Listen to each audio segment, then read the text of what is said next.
الحمدللہ رب العالمین والعاقبۃ للمتقین والصلاة والسلام علی سید الانبیاء والمرسلین وعلی آلہ واصحابہ الطیبین الطاہرین اما بعد فاعوذ باللہ من الشیطان الرجیم بسم اللہ الرحمن الرحیم وذکر فإن الذکر تنفع المؤمنین صدق اللہ العظیم۔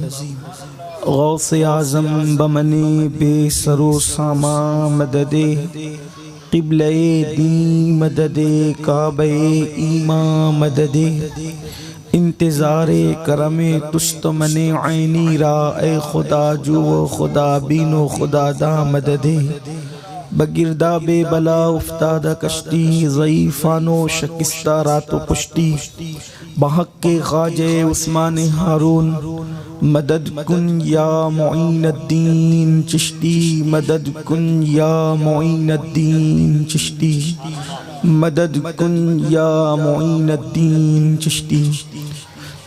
منبر پر رونق افروز محسن ملت پیر طریقت سید پیر باپو صاحب قبلہ مدظ اللہ العالی و جمیع عرش مقام سادات کرام باصفا ذوی الاحتشام علماء کرام حاضرین محفل پردہ نشین ماں اور بہنوں السلام علیکم ورحمت اللہ وبرکاتہ۔ انتہائی احترام و عقیدت کے ساتھ اپنے اور ساری کائنات کی مرکز عقیدت انیس بے کساں چارہ ساز درد منداں ہم غریبوں کے غم گسار ہم فقیروں کی ثروت شہر یار ارم تاجدار حرم نو بہار شفاعت شب اسرا کے دولہا نوشے بزم جنت دانائے سبل مولائے کل ختم الرسل خسرویں خوباں سیاح لامکاں وجہ کن فکاں در اللہ المکنون سر اللہ المخزون عالم ما کانا وما یکون آب و گل انبیاء جانو دل اصفیاء مطلع ہر سعادت مقتع ہر سیادت خلاصہ کائنات فخر موجودات حضور احمد مجتبی محمد مصطفیٰ ارواحنا فدا صلی اللہ تعالی علیہ وآلہ وصحبہ وبارک وسلم کی بارگاہ بے کس پناہ میں جس طریقے سے پڑھاؤں بلند آواز سے میرے ساتھ مل کر پڑھیں الصلاۃ والسلام علیک یا رسول اللہ، الصلاۃ والسلام علیک یا رسول اللہ، الصلاۃ والسلام علیک یا نبی اللہ، الصلاۃ والسلام علیک یا نبی اللہ، الصلاۃ والسلام علیک یا حبیب اللہ، الصلاۃ والسلام علیک یا حبیب اللہ، وعلی آلک و اصحابک یا نور اللہ، وعلی آلک و اصحابک یا نور اللہ، صلی اللہ تعالی علیہ وسلم۔ صلی اللہ تعالی علیہ وسلم۔ لحد میں عشق رخ شہ کا داغ لے کے چلے، لحد میں عشق رخ شہ کا داغ لے کے چلے، اندھیری رات سنی تھی چراغ لے کے چلے، تیرے غلاموں کا نقش قدم ہے رائے خدا، تیرے غلاموں کا نقش قدم ہے رائے خدا، وہ کیا بہک سکے جو یہ سراغ لے کے چلے، اور جنا بنے گی محبان چار یار کی قبر، جنا بنے گی محبان چار یار کی قبر، جو اپنے سینوں میں یہ چار باغ لے کے چلے۔ آج کی یہ محفل شادی خانہ آبادی کے موقع پر پیر پیراں میر میراں شاہ جیلاں غیاث الکونین محبوب سبحانی سیدنا شیخ عبدالقادر جیلانی سرکار بغداد غوث اعظم رضی اللہ تبارک و تعالیٰ عنہ کی یاد میں انعقاد پذیر ہے۔ سبحان اللہ۔ اور علامہ برکاتی صاحب نے مجھے جس عنوان کے حوالے سے پابند کیا ہے تو اسی مناسبت سے گفتگو بھی ہوگی اور اسی آیہ کریمہ کی تلاوت کرنے کا شرف حاصل کیا میرا اللہ اس کے متعلق مجھے حق کہنے اور آپ تمامی خواتین و حضرات کو حق سن کر اس پر عمل کرنے اور اسے عام کرنے کی توفیق عطا فرمائے۔ چونکہ میرے بعد آپ کو ایک عظیم خطیب ہمارے قائد حضور قبلہ امیر سنی دعوت اسلامی سے سرکار غوث پاک رضی اللہ نعرہ رسالت، نعرہ حیدری، حضور سیدی سرکار ظہیر الدین باپو قادری کیسے ٹھیک ہے اجازت تمام حضرت تشریف۔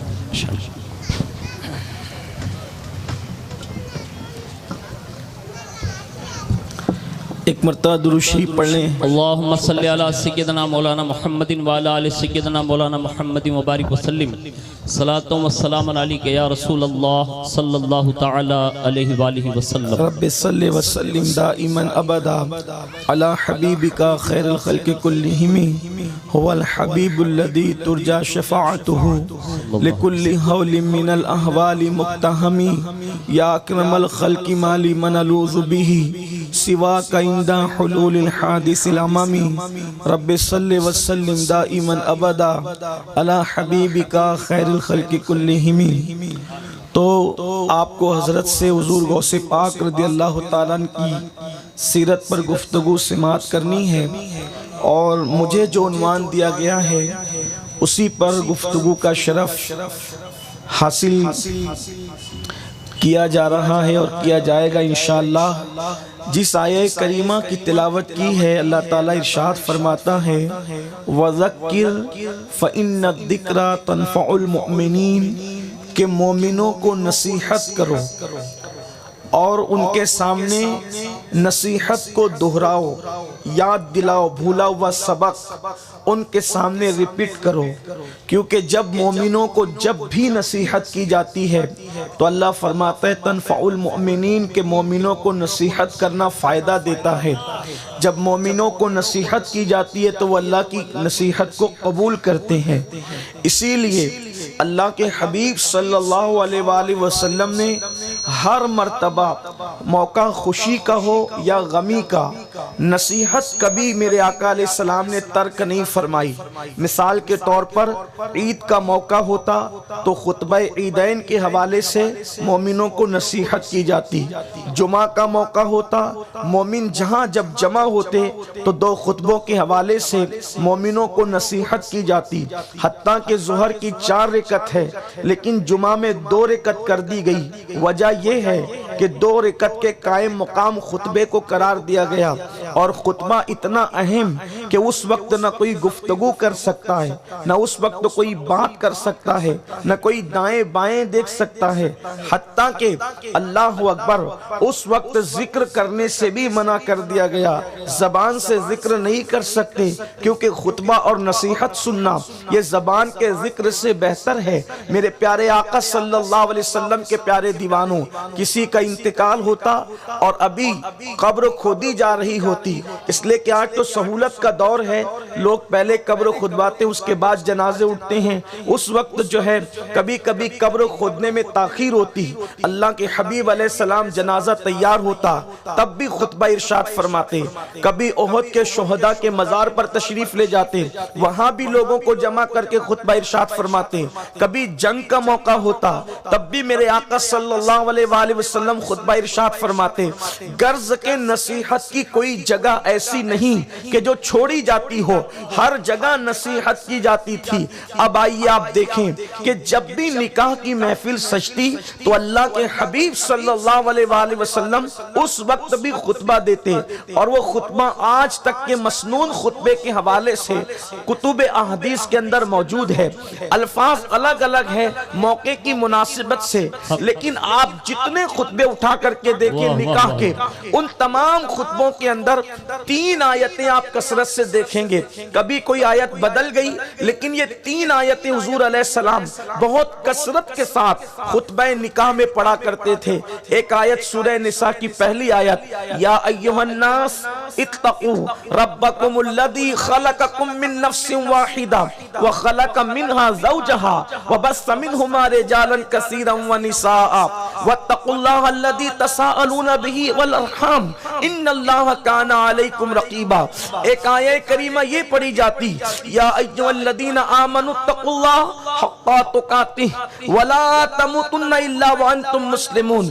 ایک آیہ کریمہ یہ پڑھی جاتی، یا ایھا الذین آمنوا اتقوا اللہ وقولوا قولا سدیدا یصلح لکم اعمالکم ویغفر لکم ذنوبکم ومن یطع اللہ ورسولہ فقد فاز فوزا عظیما۔ یہ 3 آیہ کریمہ پڑھی جاتی، لیکن میں آپ سب کی توجہ چاہتا ہوں، آج بھی جب قاضی نکاح کا خطبہ پڑھتا ہے تو میرے آقا کی سنت پر عمل کرتے ہوئے یہ 3 آیتوں کی تلاوت کرتا ہے۔ کبھی آپ نے سوچا نکاح کا موقع ہے، نکاح ہو رہا ہے، لیکن نکاح کی فضیلت پر کوئی آیت نہیں پڑھی جا رہی ہے؟ کیا قرآن مقدس کے اندر نکاح کی فضیلت پر آیات موجود نہیں؟ احکامات نکاح پر کوئی آیت موجود نہیں؟ کیا قرآن مقدس کے اندر نکاح کے حوالے سے یہ آیت نہیں ہے؟ فَانْكِحُوا مَا طَابَ لَكُم مِّنَ النِّسَاءِ مَثْنَىٰ وَثُلَاثَ وَرُبَاعَ فَإِنْ خِفْتُمْ أَلَّا تَعْدِلُوا فَوَاحِدَةً۔ اس طرح کی بے شمار آیات ہیں جس کا تعلق نکاح سے ہے، نکاح کے عنوان سے ہے، لیکن یہ آیتیں نہیں پڑھی جاتی کثرت کے ساتھ، بلکہ یہ 3 آیتیں پڑھی جاتی ہے۔ آپ غور کریں، اور تینوں آیتوں میں جو تعلق ہے اس میں اس کا آغاز ہو رہا ہے، یا ایھا الناس اتقوا، یا ایھا الذین آمنوا اتقوا اللہ، یا ایھا الذین آمنوا اتقوا اللہ۔ گویا کہ تینوں آیتوں میں اللہ کی خشیت کا ذکر ہے، اللہ کے خوف کا ذکر ہے، اللہ سے ڈرنے کا ذکر ہے۔ 3 آیتیں کیا پیغام دے رہی ہے؟ ہمیں حکم دیا جا رہا ہے، اے لوگو اللہ سے ڈرو، اے ایمان والو اللہ سے ڈرو۔ آخر اللہ سے ڈرایا کیوں جا رہا ہے؟ نکاح کا موقع ہے، نکاح کا تذکرہ بظاہر نہیں ہو رہا ہے بلکہ ڈرنے کا ذکر ہو رہا ہے۔ تو بہت نفیس نکتہ صوفیاء کرام اس سے یہ اخذ کرتے ہیں، 3 آیتیں اللہ کے خوف اور خشیت کے حوالے سے پڑھی جا رہی ہے، اور پھر گویا کہ بتایا جا رہا ہے آیتیں بھی 3 ہیں اور انسان کی زندگی کے ادوار بھی 3 ہیں۔ ایک تو نکاح کے پہلے کی زندگی، ایک تو نکاح کے بعد کی زندگی، اور ایک تو نکاح کرتے ہوئے کے حالات۔ گویا کہ کہا جا رہا ہے 3 آیتوں میں ڈرنے کا حکم دیا جا رہا ہے، اور انسان کو یہ اشارہ دیا جا رہا ہے نکاح کرنے سے پہلے بھی اللہ سے ڈرتے رہنا، نکاح کرتے وقت بھی اللہ سے ڈرتے رہنا، اور نکاح کے بعد بھی اللہ سے ڈرتے رہنا۔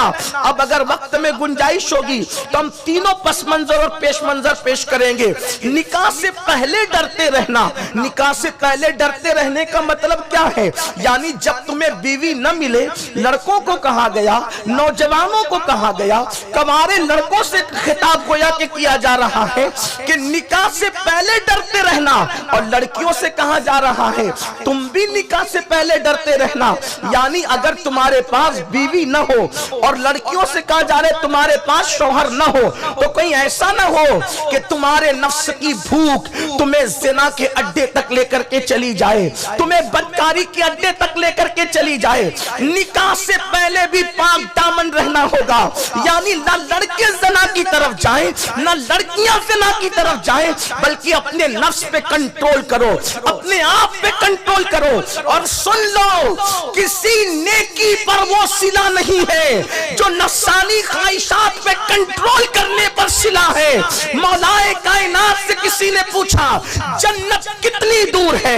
اللہ اکبر! کوئی کہتا ہے جنت اتنی دور، کوئی کہتا ہے جنت اتنی دور، کوئی کہتا ہے جنت اتنی دور، لیکن میرے مولا باب مدینۃ العلم سید السادات ابو الاولیاء خاتم الولایت مولا کائنات سے کوئی پوچھتا ہے جنت کتنی دور ہے؟ فرمایا صرف 2 قدم کے فاصلے پر جنت ہے، جنت 2 قدم کے فاصلے پر ہے۔ کہا وہ کیسے؟ فرمایا 1 قدم نفس کی خواہشات پہ رکھ دے تو دوسرا قدم تیرا جنت میں پہنچ ہی جائے گا۔ نعرہ تکبیر، نعرہ رسالت، نعرہ حیدری، جشن غوث اعظم۔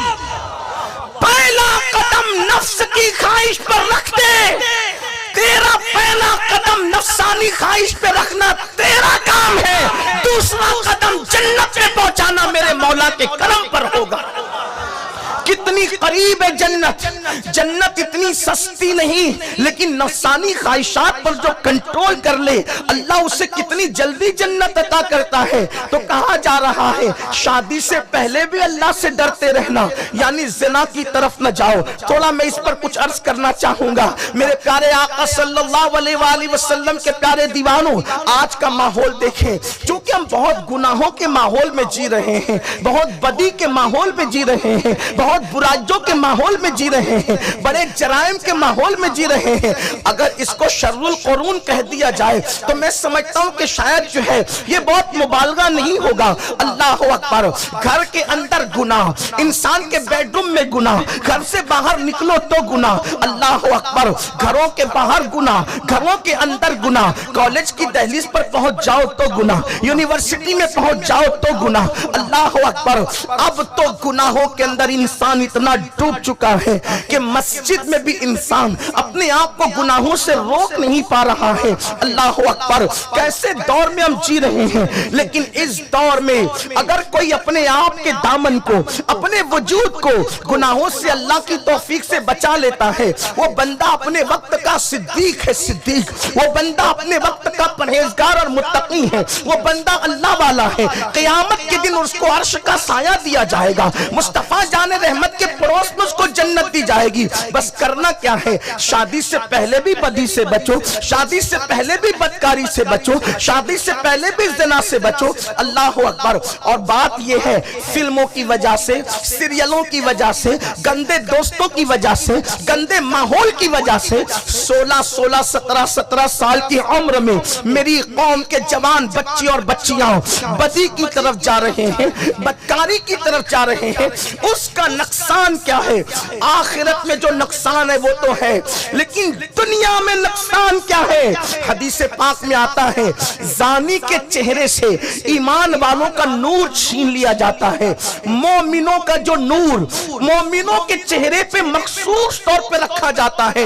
دیکھو دنیا میں قسم قسم کے انسان ہیں، الگ الگ انسان ہیں۔ یورپ کا انسان الگ ہے، ایشیا کا انسان الگ ہے، افریقہ کا انسان الگ ہے، سب کی شکلیں جدا جدا ہے، لیکن اگر وہ مومن ہے تو مومنانہ نور اس کے چہرے پہ جو رکھا گیا ہے، تو مومن کو دیکھو گے تو اس کے چہرے کے اندر ایک تازگی ہوگی، اس کے چہرے میں چمک ہوگی، اس کے چہرے پہ اجالا ہوگا۔ اللہ اکبر۔ مومن اگر صدیق اکبر کی طرح گورا ہے تو بھی چہرہ چمکتا نظر آتا ہے، اور بلال کی طرح پکے کھڑا ہے تو بھی چہرہ چمکتا نظر آتا ہے۔ نعرہ تکبیر، نعرہ رسالت، جشن غوث اعظم۔ اگر مومن گناہ نہ کرے تو آنکھوں میں بھی چمک، چہرے پر بھی چمک، وجود پر بھی چمک، لیکن جب کوئی زنا کرتا ہے تو ایمان کا نور اس کی پیشانی سے چھین لیا جاتا ہے، مومنوں کا نور اس کے چہرے سے چھین لیا جاتا ہے۔ آج یہ چہرے جو بالکل افسردہ فرسودہ چہرے، یہ جن کے چہرے پہ ہوائیاں اڑ رہی ہے، حالانکہ ایک سے ایک فیس واش استعمال کیے جا رہے ہیں، ایک سے ایک صابن کا استعمال ہو رہا ہے، اچھی سے اچھی کریم کا استعمال ہو رہا ہے، لیکن آپ سے میں پوچھنا چاہتا ہوں 50 سال پہلے کون سا کریم تھا، 50 سال پہلے کون سا فیس واش تھا، 50 سال پہلے کون سے صابن تھے؟ لیکن آپ دیکھیں ہمارے بوڑھوں کے چہرے جو چمکتے تھے، آج جوانوں کے چہرے پہ وہ حسن نظر نہیں آتا۔ اتنے جتن کرنے کے باوجود باوجود بھی وجہ کیا تھی؟ وہ اگرچہ اللہ اکبر تمہاری طرح بہت پڑھے لکھے نہ تھے، تمہاری طرح بہت اچھے لباس نہ پہنتے تھے، تمہاری طرح بہت اچھی عمارتوں میں نہیں رہتے تھے، تمہاری طرح بہت بنا سنوار کر جملے نہیں کہتے تھے، مگر ان کے دامنوں پر پیوند تو تھے، مگر ان کے دامن گناہوں سے داغدار نہیں تھے، ان کے دامنوں پر گناہوں کے دھبے نہیں تھے، تو بڑھاپے میں بھی چہرے چمکتے تھے، اور صرف بڑھاپے میں نہیں بلکہ کفن میں بھی ان کے چہرے تازہ گلاب کی طرح کھلتے نظر آتے تھے۔ اللہ اکبر! آج چہرے پہ جو ہوائیاں اڑ رہی ہے اس کی وجہ بدکاری ہے، اس کی وجہ زنا ہے، اور اللہ کے حبیب غیب دا نبی صلی اللہ علیہ وآلہ وسلم، صادق و مصدوق نبی صلی اللہ علیہ وسلم نے فرمایا زانی کے چہرے سے مومنانہ نور چھین لیا جاتا ہے، ایمان والوں کا نور اٹھا لیا جاتا ہے، ایمان والوں کا نور اچک لیا جاتا ہے۔ اب تم کتنے بھی جتن کرتے رہو، چمڑی کو سفید تو کر سکتے ہو لیکن چہرے کو نورانی نہیں کر سکتے، چہرے کو چمکدار نہیں کر سکتے۔ اللہ اکبر! تو پہلی نحوست چہرے پر آتی ہے، پھر میرے آقا مصطفیٰ کریم رؤوف الرحیم صلی اللہ علیہ وآلہ وسلم فرماتے ہیں زنا کی وجہ سے روزی تنگ کر دی جاتی ہے، تنگی رزق کا شکار ہو جاتا ہے، روزی کو تنگ کر دیا جاتا ہے۔ آج دیکھو تو صحیح، رات رات بھر زنا دیکھنے والا جوان کسی ایسے شخص کی تلاش میں ہے کہ کوئی مجھے تعویذ دے دے تو میرے رزق میں برکت ہو جائے۔ اللہ اکبر! کوئی وظیفہ کر رہا ہے، کوئی وظیفہ کر رہا ہے۔ میں کہتا ہوں کسی وظیفے کی تمہیں ضرورت نہیں، صرف گناہ چھوڑ دو، صرف گناہ چھوڑ دو۔ وظائف کرنے والوں گناہوں میں ڈوب کر وظائف کرنے والوں، آنکھوں کو آوارہ کر کے وظیفے کرنے والوں، پاپ کے اڈوں کو آباد کر کے وظیفے کرنے والوں، وظیفوں کا وہ مقام نہیں جو مقام گناہوں کو چھوڑ دینے کا، اللہ سے ڈرنے کا، کیونکہ اللہ نے قرآن میں اعلان کر دیا جو اللہ سے ڈر کے گناہ چھوڑ دیتا ہے اللہ اس کو ایسی جگہ سے روزی عطا کرتا ہے جہاں اس کا گمان بھی نہیں جاتا، گمان بھی نہیں جائے گا وہاں سے روزی ملے گی۔ روزی تنگ کر دی جاتی، آج تنگی رزق سے کون پریشان نہیں؟ کہیں ہم سے زنا تو نہیں ہو رہا؟ کچھ لوگ زنا کر رہے ہیں، کچھ لوگ زنا دیکھ رہے ہیں، اور بزرگوں نے فرمایا زنا دیکھنا زنا کرنے کے برابر ہے۔ جن نوجوانوں نے اپنے آپ کو زنا سے بچا رکھا ہے میں ان کی عظمتوں کو سلام کرتا ہوں، لیکن کیا زنا دیکھنے سے بھی بچے ہو؟ کہ اپنی آپ کو زنا دیکھنے سے بھی بچاتے ہو؟ نہیں۔ اگر نہیں تو پھر کسی بزرگ کا تعویذ، کوئی بڑے سے بڑا وظیفہ، کوئی قرآن مقدس کی سورت کی تلاوت آپ کی روزی میں برکت نہیں لا سکتی، کیونکہ جب محبوب نے کہہ دیا کہ روزی میں تنگی ہوگی تو ہوگی۔ ہم گھوم پھر رہے ہیں، ہم ادھر ادھر کے چکر لگا رہے ہیں، مختلف گلیوں میں پھرنے والوں، آؤ مصطفیٰ پیارے کی گلی میں۔ کس چیز کی کمی ہے مولا تیری گلی میں؟ دنیا تیری گلی میں، عقبہ تیری گلی میں۔ ارے وہ گلی تو ایسی ہے کہ اس گلی کو جنت بھی اشتیاق کی نگاہ سے دیکھتی ہے، اور جس کو ان کی گلی نصیب ہو جائے وہ جنت سے بھی بے نیاز ہو کر کہتا ہے سیر گلشن کون دیکھے، دشت طیبہ چھوڑ کر سوئے جنت کون جائے، در تمہارا چھوڑ کر۔ سبحان اللہ! نعرہ تکبیر، نعرہ رسالت! ارے جب ان کی گلی میں جا کے جنت مل جاتی ہے تو روزی کیا چیز ہے؟ بلکہ یہ کہوں ان کی گلی میں جا کے خدا مل جاتا ہے۔ کیا بات ہے! آپ کہیں گے ان کی گلی میں خدا ملتا ہے، میں نے کہا قرآن کی آیت نے کیا نہیں کہا؟ لَوَجَدُ اللَّهَ تَوَّابًا رَحِيمًا۔ جب تم محمد عربی کے پاس جاؤ گے تو ضرور اللہ کو پالو گے توبہ کرنے والا مہربان. سبحان اللہ. ان کی گلی میں تو خدا بھی ملتا ہے. روزی کیا چیز ہے, مال کیا چیز ہے, پیسہ کیا چیز ہے. لوگ کہتے ہیں آج ہم تنگی رزق کا شکار. وجہ کچھ لوگ تو کر رہے ہیں بدکاری, کچھ لوگ دیکھ رہے ہیں بدکاری. بلکہ بدکاری دیکھنا تو بہت نحوست کی بات ہے. سید الطائفہ حضرت جنید بغدادی سے کسی نے پوچھا نماز میں مزہ نہیں آتا, لطف نہیں آتا, دل نہیں لگتا. تو سید الطائفہ جنید بغدادی کہتے شاید تو نے کسی زانی کی آنکھ میں جھانک لیا ہے. زانی کی آنکھ میں جھانک لو, زانی کی آنکھ میں جھانک لو تو نماز کا مزہ چلا جاتا ہے. جو قوم خود زنا دیکھے وہ مسجد تک کیسے پہنچے. علماء تھک رہے تقریر کرتے کرتے نماز کی فضیلت پر. مسلمین کی آواز بیٹھ جا رہی ہے نماز کی دعوت دیتے دیتے. مسجد تک آتے کیوں نہیں؟ کیوں؟ جو زانی کی آنکھ میں دیکھے اس سے نماز کی لذت چھینی جاتی ہے. جو خود زنا کرے وہ مسجد تک آ کیسے سکتا ہے, مسجد کی چوکھٹ تک کیسے؟ جب سب کے گھر میں جانے کی توفیق ہے تو رب کے گھر میں آنے کی توفیق کیوں نہیں؟ کہیں زنا کی طرف تو نہیں جا رہے ہو؟ اور قرآن تو زنا ہے. قرآن تو زنا کے قریب جانے سے منع کرتا ہے.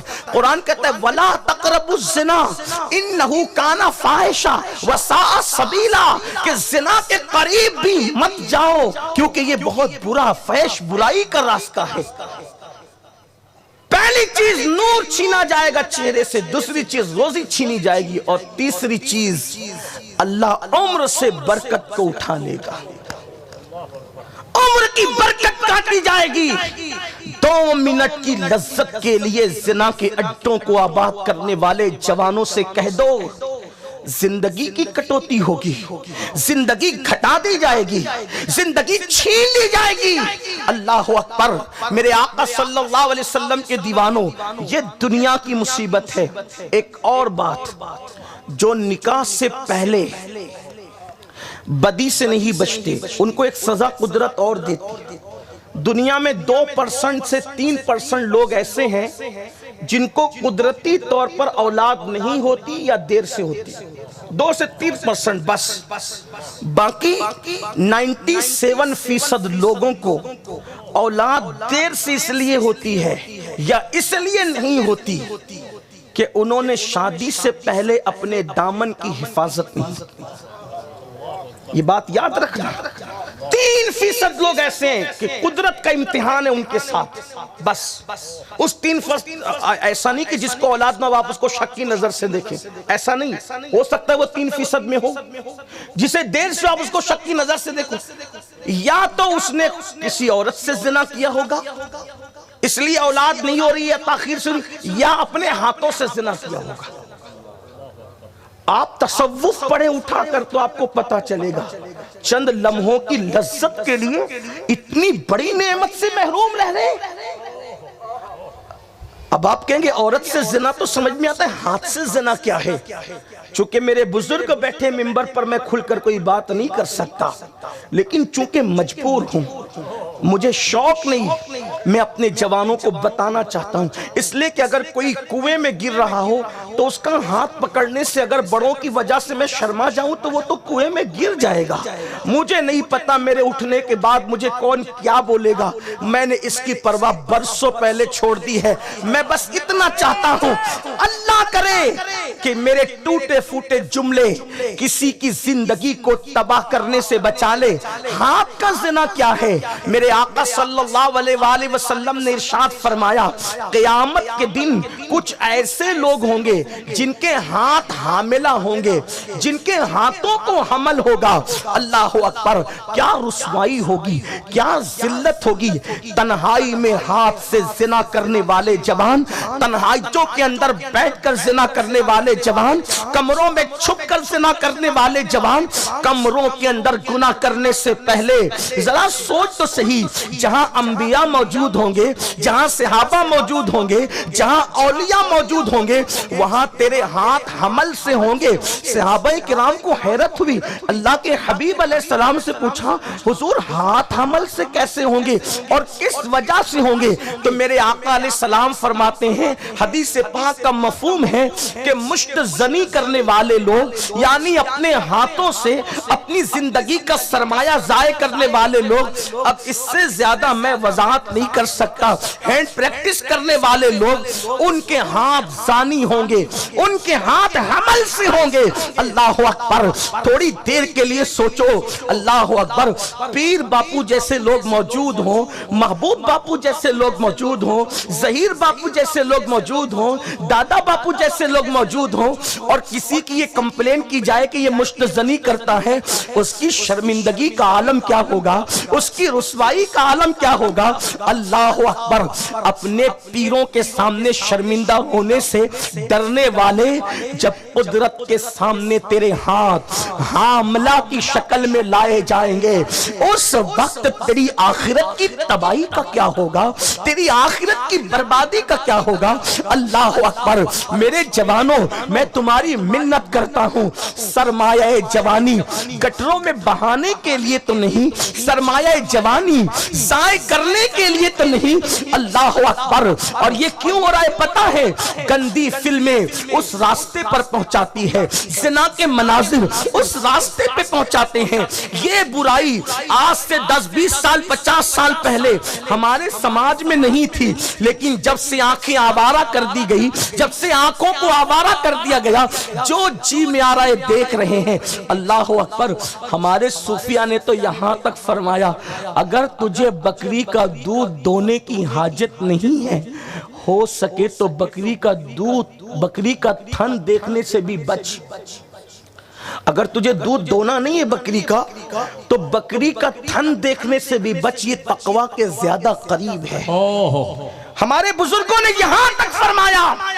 علامہ ابن الجوزی لکھتے ہیں اگر ہو سکے تو عورتوں کے کپڑے جو راستے میں سوکھ رہے ہوں ان کو بھی دیکھنے سے بچا کر، یہ تقوی سے قریب ہے۔ جو مذہب عورت کے سوکھتے ہوئے کپڑے دیکھنے سے بچنے کے لیے تجھے کہتا ہے یہ تقوی سے زیادہ قریب ہے، وہ مذہب اجنبی عورتوں کو دیکھنے کی اجازت کیسے دے سکتا؟